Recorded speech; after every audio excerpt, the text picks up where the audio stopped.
नमस्कार. श्री स्वामी समर्थ सर्वांना. आजच्या व्हिडिओमध्ये तुम्हा सगळ्यांचं खूप खूप स्वागत आहे.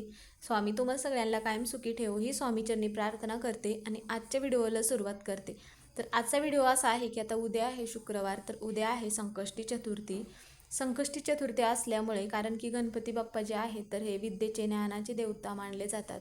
आपल्या घरामध्ये एखादी अडचण निर्माण होत असेल किंवा घराची प्रगती होत नसेल, तुमची एखादी कठीण इच्छा आहे तर ती इच्छा पूर्ण व्हावी म्हणून तुम्ही खूप प्रयत्न करता, पण ती इच्छा पूर्ण होत नसेल, तर आपल्या आयुष्यामध्ये जे धन आहे तर ते धन भरपूर वाढावे, आपल्या घरामध्ये कधीच पैशाची कमतरता पडू नये म्हणून आपण गणपती बाप्पाच्या तर सेवा करतच असतो. त्याचप्रमाणे मग आपल्याला काय करायचं आहे, गायीची पण सेवा करायची आहे. आता प्रत्येकाच्या घरामध्ये गाय असेलच असे नाही, पण देवघरामध्ये तर गाय असते हे प्रत्येकाच्या. पण हा उपाय करत असताना आपल्याला जिथे कुठे गाय असेल तर तिथे जाऊनच आपल्याला हा उपाय करायचा आहे. तर हा उपाय आपल्याला काय करायचा आहे की आता ज्या दिवशी संकष्टी चतुर्थी आहे शुक्रवारच्या दिवशी, तर त्या दिवशी आपल्याला गाईला एक वस्तू खाऊ घालायची आहे. तर ही वस्तू आपण गाईला खाऊ घातल्यामुळे तुमची एखादी कठीण इच्छा आहे तर ती इच्छा नक्की पूर्ण होईल. आयुष्यभर धन कमी पडणार नाही. त्यामुळे आपल्याला गाईला एक वस्तू खायला द्यायची आहे.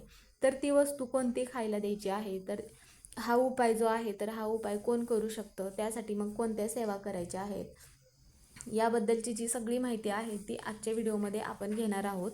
व्हिडिओ शेवटपर्यंत बघा म्हणजे ही माहिती तुम्हाला पूर्णपणे समजेल. व्हिडिओ आवडला तर व्हिडिओला लाईक करा, चॅनलवर नवीन असाल तर सबस्क्राईब करा. आता प्रत्येकाच्या आयुष्यामध्ये काय ना काय अडचणी ह्या येतच असतात. प्रत्येकाची कोणती ना कोणती इच्छा ही पूर्ण होण्यासाठी प्रत्येकजण प्रयत्न तर करतच असतो. पण असा कोणीही व्यक्ती नाही की त्या व्यक्तीमध्ये किंवा त्या घरामध्ये म्हणा की अडचणी नाहीत किंवा संकटे काही नाहीत किंवा कोणती तरी इच्छा आहे ती इच्छा पूर्ण होत नसेल. असं प्रत्येक व्यक्ती आहे की त्यांच्या कोणत्या ना कोणत्या इच्छा पूर्ण होण्यासाठी सतत प्रयत्न करत असतात. आता आपण संकष्टी चतुर्थीला गणपती बाप्पाचा उपवास तर करतच असतो. दिवसभर उपवास केला जातो आणि संध्याकाळी चंद्र बघितला जातो आणि चंद्र बघितल्यानंतर गणपती बाप्पाची विधियुक्त पूजा केली जाते. गणपती बाप्पांना जे आवडीचे पदार्थ आहेत म्हणजेच की त्यामध्ये मोदक बनवला जातो, गोडाधोडाचा पदार्थ बनवला जातो आणि ज्या वस्तू प्रिय आहेत तर त्या तर अर्पण केल्या जातातच, त्याचबरोबर गणपती बाप्पाच्या सेवा पण केल्या जातात. तर आपल्याला काय करायचं आहे, आता गणपती बाप्पा आपले विघ्नहर्ता आहेत. आपल्या घरातील विघ्न दूर व्हावे, आपल्या घरातील एखादी इच्छा आहे तर ती इच्छा पूर्ण व्हावी म्हणून आपण गायीची पण सेवा करायची आहे. कारण की ज्या विशेष तिथी असतात त्या दिवशी जर आपण गायीची पूजा केली, गायीची सेवा केली, तर आपल्या घराला 33 कोटी देवी देवतांचा आशीर्वाद हा मिळत असतो. त्यामुळे गायीची पूजा करण्याला जास्त महत्त्व दिले जाते. आता ज्यावेळेस आपण ही वस्तू गायीला खाऊ घालत असतो त्यावेळेस 33 कोटी देवी देवता हे आपण जी खायला घातलेली वस्तू आहे तर ते खात असतात. आणि त्यानंतर आपण जर गायीची पूजा केली तर 33 कोटी देवी देवतांचा वास आपल्या घरामध्ये राहतो. म्हणून आपल्या घरातील सगळे दुःख जे आहेत तर ते दुःख दारिद्र्य दूर होतात आणि आपल्या घराची पण प्रगती होण्यासाठी मदत होत असते. म्हणून मग हा उपाय तुम्ही दिवसभरातून कधी पण करू शकता, ज्यावेळेस तुम्हाला शक्य असेल त्यावेळेस. पण ज्यावेळेस तुम्ही हा उपाय करणार असाल त्यावेळेस गायीजवळ जाऊनच हा उपाय करायचा आहे. आता ज्यांच्याकडे गाय नसेल त्यांनी मग गोशाळेमध्ये जाऊन तुम्हाला हा उपाय करायला लागला तरी पण तुम्ही आवर्जून करायचा आहे. आता एखाद्या व्यक्तीच्या कुंडलीमध्ये ग्रहाची दिशा जर वाईट असेल तर त्यावेळेस मग काय केलं जातं की गोदान म्हणजेच की गायदान करण्याला अत्यंत शुभ मानले जाते. म्हणून मग ब्राह्मणांना गायदान केले जाते. त्याचप्रमाणे नवग्रहांना शांत करण्यासाठी गायीचे दान केले जाते. आता ह्या ज्या गोष्टी आहेत तर ह्या प्रत्येकाला माहिती असतीलच असे नाही. त्यामुळे मग गायीला एक दैवी शक्तीचे रूप मानले जाते. म्हणून मग विविध देवी देवतांशी गायीचा संबंध जोडला जातो. म्हणून आपण बोलत असताना म्हणत असतो की गायीमध्ये 33 कोटी देवी देवता असतात, म्हणून गायीची दररोज पूजा करावी असे म्हटले जाते. पण आता दररोज पूजा करण्यासाठी प्रत्येकाच्या घरी गाय असेलच असे नाही. पण देवघरामध्ये मूर्ती असेल तर तुम्ही दररोज गायीची पूजा करायची आहे. आता आपल्याला सगळ्यांना तर माहितीच आहे की भगवान शिव जे आहेत तर यांचं जे वाहन आहे तर ते नंदी वाहन आहे. त्यामुळे मग आता एखाद्या व्यक्तीच्या घरी दररोज गाय असेल किंवा त्यांच्या घरी जर गाय बसून आराम करत असेल तर त्या ठिकाणी कोणतीही वाईट शक्ती मग प्रवेश करत नाही. त्यामुळे जर तुमच्या घरी जर गाय असेल तर आवर्जून तुम्ही गायीची सेवा करायची आहे. गायीला चारा खायला द्यायचा आहे, गायीच्या पाठीवरती हात फिरवायचा आहे. असं नाही की तुम्ही एकच दिवस सेवा कराल, म्हणजेच की संकष्टी चतुर्थी आहे म्हणूनच सेवा कराल आणि इतर दिवशी मग तुम्ही गायीकडे बघणार पण नाही. तर असे न करता दररोजच आपल्याला गायीची सेवा करायची आहे, जर तुमच्या घरामध्ये असेल तर. नसेल तर मग तुम्ही देवघरामध्ये जी गाय असेल त्या गायीला पण सेवा करू शकता. आता ज्यावेळेस आपल्या घरामध्ये म्हणा किंवा एखादं नवीन घराचं बांधकाम झाल्यानंतर होम हवन करत असतो, तर त्यावेळेस मग जे पंचगव्यांचा वापर केला जातो.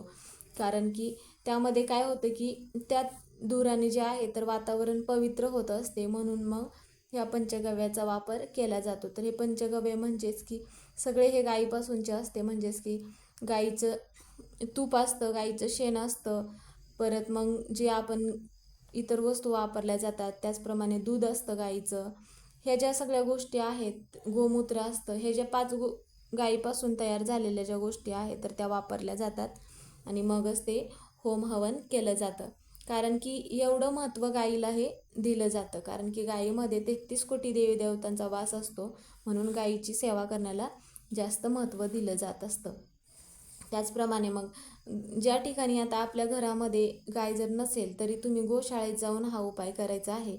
तर सकाळी लवकर उठून स्नान करून देवपूजा करून घ्यायची आहे आणि ज्यावेळेस आपण कणिक मळत असतो तर त्यावेळेस आपल्याला काय करायचं आहे, गाईला खाऊ घालण्यासाठी एक चपाती आपल्याला बनवायची आहे. तर ते कणिक मळत असताना आपल्याला काय करायचं आहे, त्या कणकेमध्ये थोडंसं तूप टाकायचं आहे आणि मग थोडीशी आपल्याला हळद टाकायची आहे आणि मग कणिक मळायचं आहे.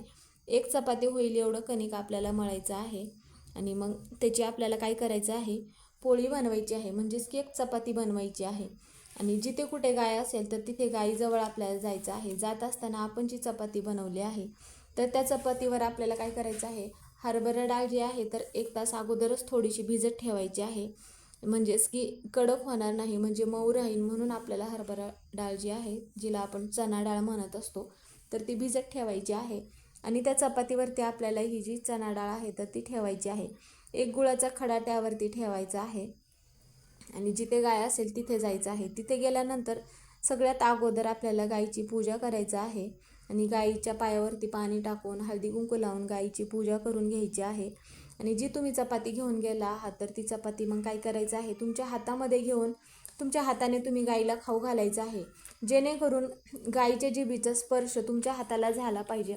अशा पद्धतीने मग तुम्ही चपाती खायला घालू शकता. जर तुम्हाला नाही शक्य झालं, गाय मारण्याची भीती वाटत असेल, तर मग तुम्ही एखाद्या प्लेटमध्ये म्हणा किंवा तिथं ज्या पद्धतीने तुम्हाला खायला देता येईल त्या पद्धतीने तुम्ही गाईला हे चपाती जी आहे तर ती खायला घालू शकता. कारण की गाईच्या जिभेचा जर स्पर्श ज्या व्यक्तीला होतो तर त्या व्यक्ती इतकं भाग्यवान कोणीच असू शकत नाही असे म्हटले जाते. कारण की त्या व्यक्तीचं मग नशीब बदलले जाते, त्या व्यक्तीचे जे संकटे अडचणी आहे तर ते सगळे दूर होत असतात. कारण की हा जो उपाय आहे तर शिवपुराणामध्ये हा उपाय सांगितला आहे, म्हणून इतके महत्त्व गायीच्या जिभेच्या स्पर्शाला दिले जाते.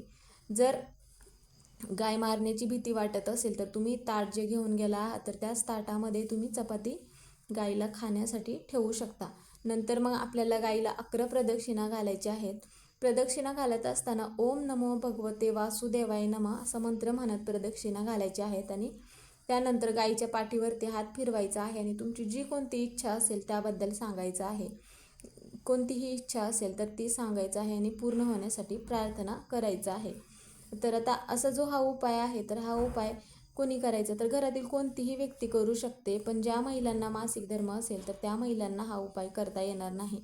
त्यावेळेस मग घरातील इतर व्यक्तींनी पण हा उपाय करायचा आहे. असे नाही की तुम्ही ह्या संकष्टी चतुर्थीलाच हा उपाय करायचा आहे आणि नंतर नाही करायचा.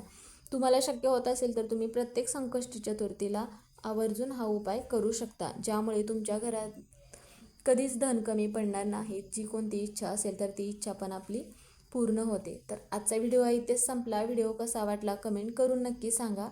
कमेंटमध्ये ओम नमो भगवते वासुदेवाय नमः हे लिहायला विसरू नका. व्हिडिओ बघितल्याबद्दल धन्यवाद.